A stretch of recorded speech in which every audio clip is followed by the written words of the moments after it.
Close your eyes. It's okay. It's a safe space. Close your eyes, squeeze them tightly shut, and try to remember how life was at the age of 2.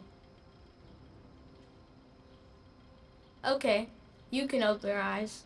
Isn't it difficult trying to remember how life was at the age of 2? It's hard for me, and I was a toddler 8 long years ago. Good evening, everyone. My name is Romaine Rafiq Rasul. Yes, all 4 of my names begin with an R.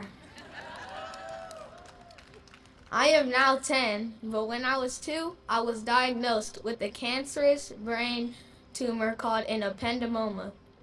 Tonight, I want to share my story with you and the world. I want to inspire the kids, parents, families, friends, and future friends who have been touched by the deplorable C word, cancer. I'll share the things that I remember and the things that I've forgotten. At 2, I had 4 best friends.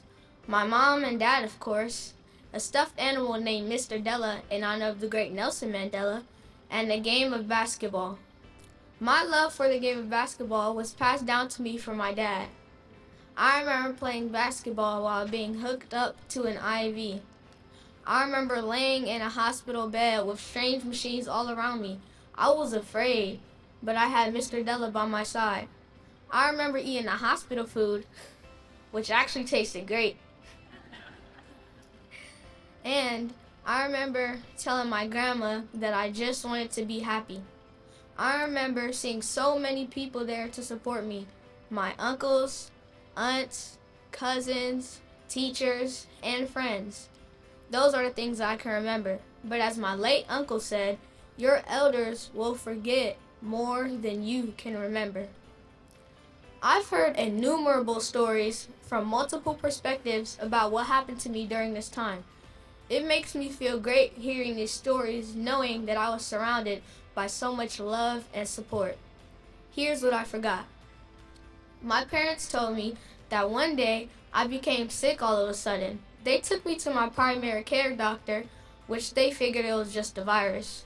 However, when my parents noticed my eyes starting to deviate towards my nose, we immediately headed towards the emergency room.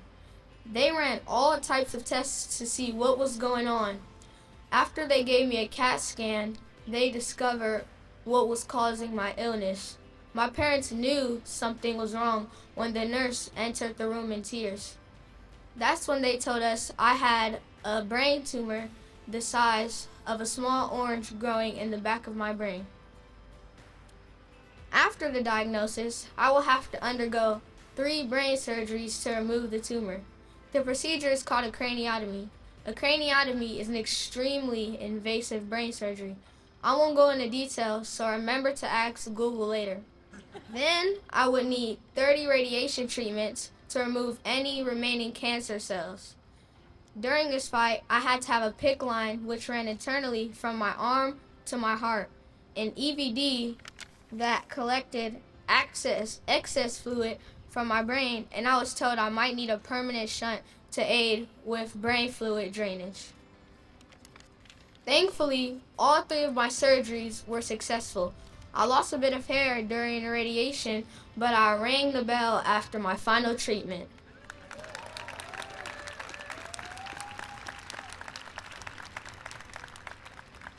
And I celebrated the moment with family. That was a great round of applause. And I didn't need a permanent shunt after all. I don't remember all the names of the dynamic medical professionals, supporting staff, and volunteers that assisted us on our journey, but we were so blessed to have a genuine and highly skilled team of doctors, nurses, and surgeons. Let's take a moment to acknowledge yours and ours.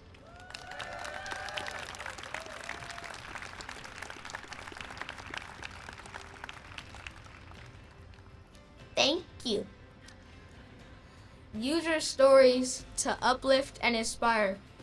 Use your pain to help others prosper. Use your voice to turn victims into victors.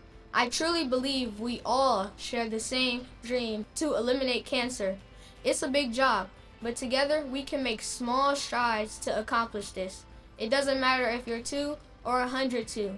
You can help fight cancer, spread awareness, and share survivorship stories to your community.